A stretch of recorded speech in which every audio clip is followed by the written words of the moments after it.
All right. Welcome back to week two, battle two for my UBC league matches, guys.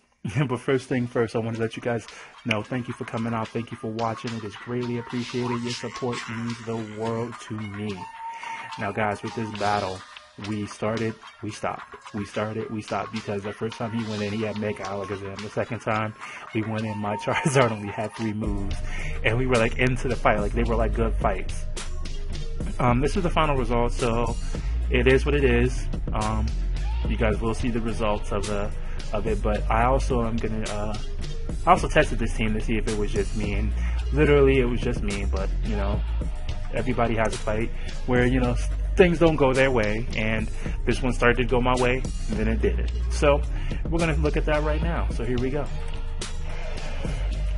Now, up first, you know, he went ahead and sent out his Miltank, which I saw multiple times. We both Stealth Rock. I Rapid Spin to get the hatches off my side of the field. He EQs.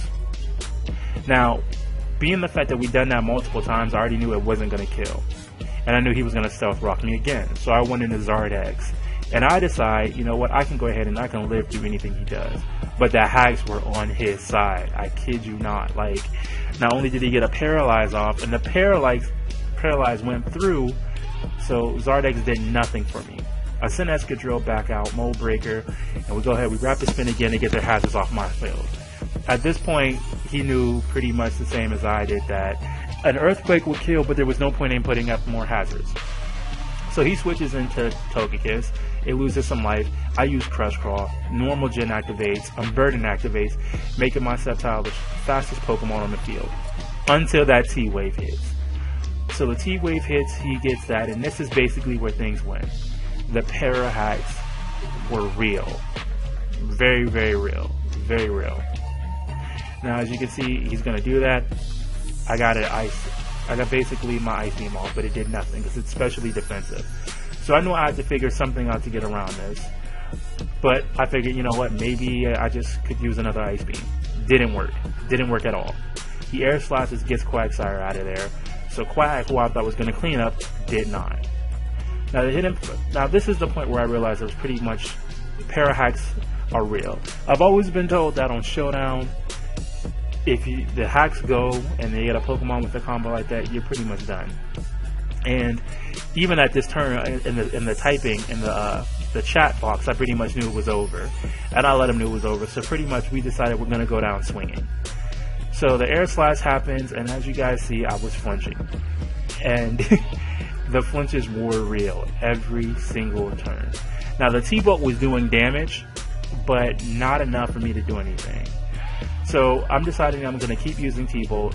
At this point, he decides he's going to try to go ahead and make me flinch, and it did work. And this is where I really got frustrated because I literally every turn flinched. Every turn, I mean, look at it. Every turn I flinched. It was horrible. I wanted to go ahead and just say, forget this, I'm done. But again, I said I'm going to go down swinging. And I let him know the hacks were real. At this point, he's like, you know what, I'm going to go ahead and show off. So he decides to switch out to Mega Ala. And me being me, I'm like, oh, I'm going down swinging. I'm going to keep fighting. So I'm T-Bolting away. He switches out. Miltank comes out. At this point, I'm doing damage to everybody. And he's just letting me get that damage off. It's kind of like adding salt to the wound, I felt like. Because I knew with the 2 Pokemon I had left, there's not much I'm doing. So I just kept T-boning. And I used D-Pulse, did nothing because he switched into the Fairy. The Air Slash happens, the hacks got real again. And I just pretty much, I just said it's over. And I knew at this point I was going to be 0-2. Long story short, there's not much else really to say. So he Air Slashes, it takes almost all my life, Sceptile flinches, and that is the fight. Pretty much cut and dry. I wish I could say more. I wish there was more I could have done. But the first time we got through, things were different. Second time we went in, it played more in his favor. And it's just, at this point, we had already done the battle 2 times almost. And he pretty much knew what it was going to hit for. So that's pretty much the end of the fight right there. And that's where things ended. We're 0-2. But I assure you, we ain't going to keep down. And this is not going to lower our momentum. The ShinRyuPikachus are going to strike again. We're going to ride again. We are not going to be beaten by this. Now, I know this is coming out a little late today, later than expected, so forgive me for that. It's been a crazy day. I got a special thing coming up on my channel, but I'm not going to advertise that right now. But guys, be sure to go ahead and like, subscribe if you haven't, tell your friends, tell your buddies, and if you liking what we're doing and you loving how we're doing it, hit that like button and subscribe. Alright guys, peace.